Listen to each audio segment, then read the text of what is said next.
Okay, in the previous couple of examples back here, okay, we looked at iterations, and effectively what we were doing here is just the AS method of substituting values into an iteration. We already knew from AS that an iteration may have a limit, and if it has a limit, the limit satisfies the equation formed by just changing this term here and this term here to the same letter. Okay, the new thing we did in the last couple of examples was actually draw a picture to show that convergence happening. Okay, but now we're actually going on to the point where it's useful. Suppose I'm solving this equation.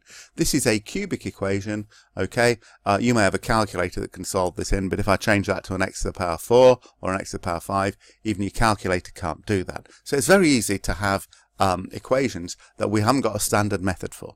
So finding a solution to this, I can get a good decimal approximation to this if only I could find a suitable iteration to turn it into. Okay, and we're given here two possible iterations we could use. What we are doing is showing that we can arrive starting from this equation, we can arrive at these iterations. Okay, now remember that the iteration corresponds to the equation. Okay, with just the same symbol here as here, so just an x here and just an x here. So what we're aiming for, I'm filling in the end point now. We're aiming for an end point of x equals 1/5 of x cubed plus 7. So x n plus 1 equals 1/5 of x n cubed plus 7 would be our iteration. So they want us to end up with this, and the line before that is the equation where it's an x in both places, not an x plus n plus 1 and an xn. Okay, so that's our end point. What's our starting point? Well, our starting point must be the given equation. So x cubed minus 5x plus 7 equals 0. It says show that this can be rearranged to get to this equation. So I've just got to put the lines of algebra in between. Okay.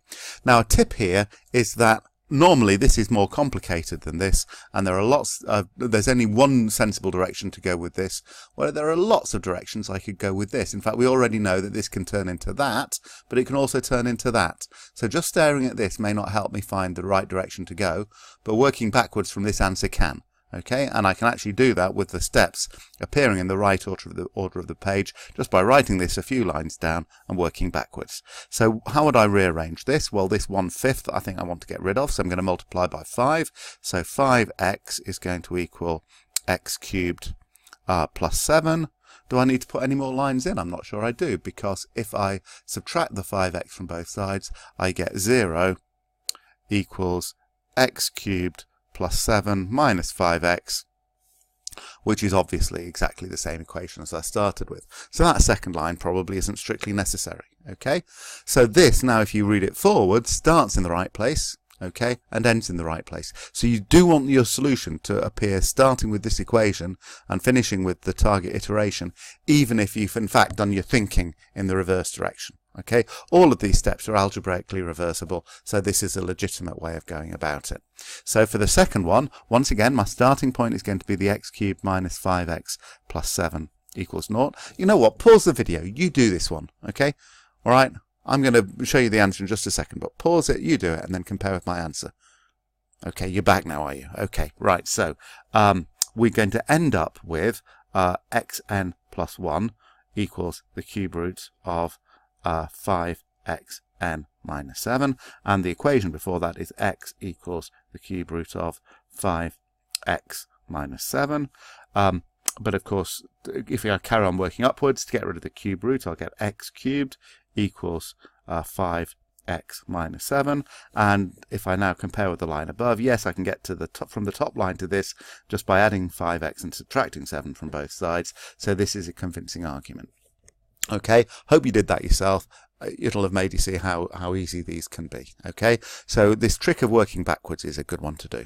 All right, so what does this mean? This means that this equation, this cubic equation, I don't know an exact method for solving a cubic, even if my calculator does.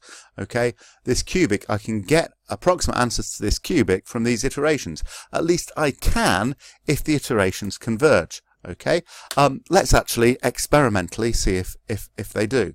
So I'm going to choose a starting value of -1. I don't know why I chose that. I just I think the solution might be negative.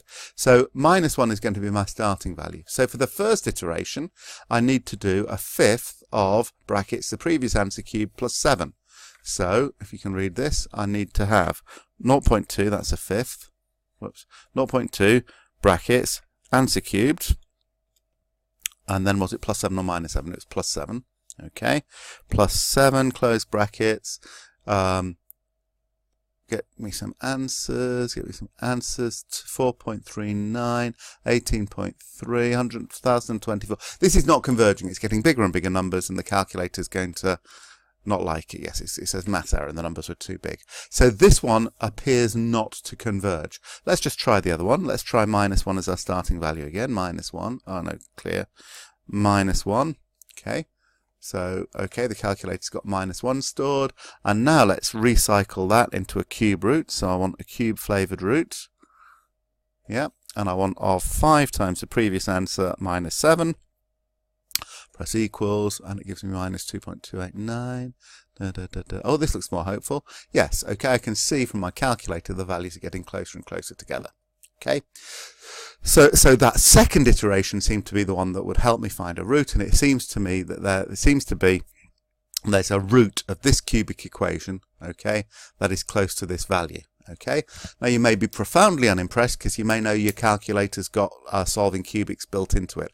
But remember, you can't do that if there was a fourth or fifth power in this equation. But this method, actually, does the calculator do quartics? Polynomial equations. Okay, it will solve a degree 4 polynomial, but it will not solve a degree 5 polynomial. And there are trillions of other equations we can think of. Your calculator's no help for. So this method is very general if only you can find an iteration that works. But remember, this iteration didn't converge, this one did. To illustrate and to find out whether it does or not, we do one of those staircase or cobweb diagrams. Okay, so it tells us actually the starting value is -2. I used -1 on the calculator, same idea.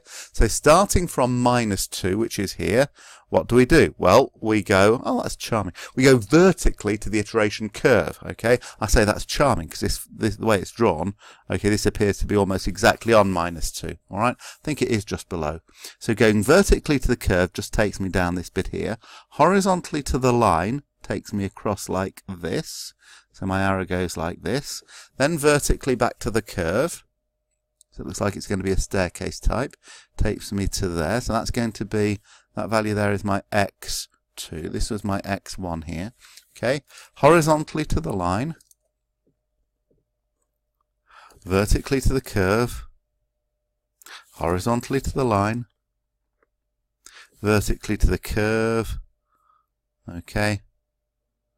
Horizontally to the line, vertically to the curve. All right. Put my arrows on. This is x3 here. This is x4 here. And this is a staircase diagram.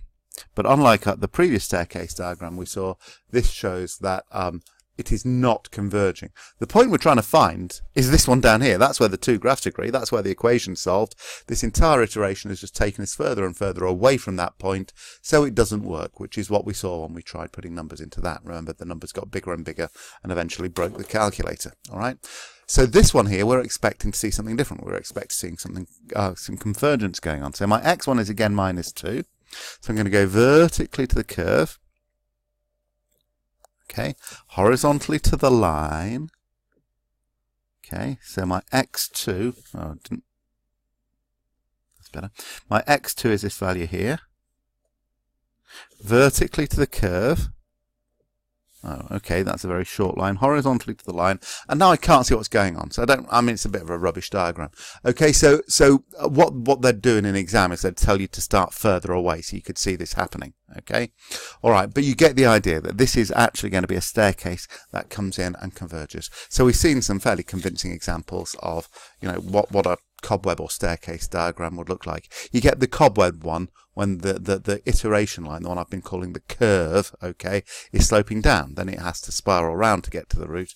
If they're sloping in the same direction, so if if the iteration graph is sloping up, then we get a staircase, okay? Remember, the other graph that's often drawn for you, but might not be, is the graph y equals x, and that always goes at 45 degrees, okay? So that's how these iterations work, okay? So you should now be ready to do the whole thing. So the whole thing means that we start with an equation. We may even do the sign change method to show there's a root in a particular place, and we show we can rearrange it, and then we apply the iteration, and we do this kind of thing. We get some successive approximations to the solution, and then we show it is a solution by drawing a cobweb diagram or a staircase diagram that shows that it converges, or sometimes you have to show it doesn't converge, like that. Fun.